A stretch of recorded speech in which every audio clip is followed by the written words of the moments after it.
Well, we've reached the summit of the Hill Observatory, and I've just found something I haven't seen on 2 previous trips since I started coming here, and that's the remains of a structure.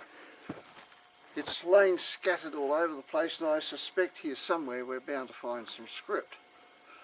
But we can see that it's thousands of years old and just completely fallen away with time. And of course the heavy winds we get here and rain has done its worst.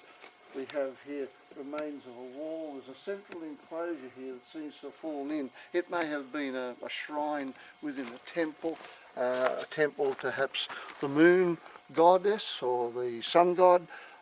It's hard to say, but there's definite arrangements of rock here, and I found similar over here on the other side of the hill there, on the other side of the fence. There's a definite alignment of stones there we may be able to see, and the whole site here shows that maybe 20,000 years ago, along with the work going on down there in that large Ara and Nim temple, that there was a lot of activity up here, particularly from the astronomer priesthood of the local URU culture in this region. So the more we find in the central west, it only adds to the mystery, because it's an ongoing field. There's more and more evidence coming to light. I don't think I'll ever see the end of it, and it's up for others in future generations to carry on my work perhaps.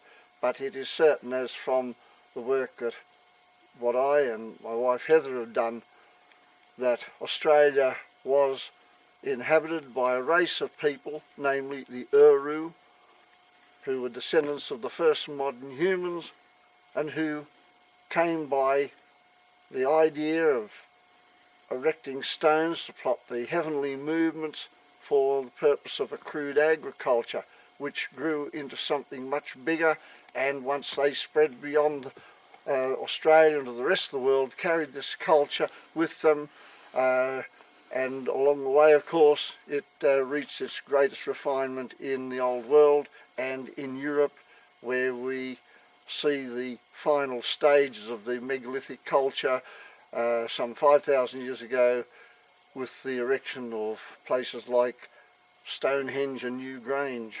And it all started here amongst these crude monolithic stones here in Australia.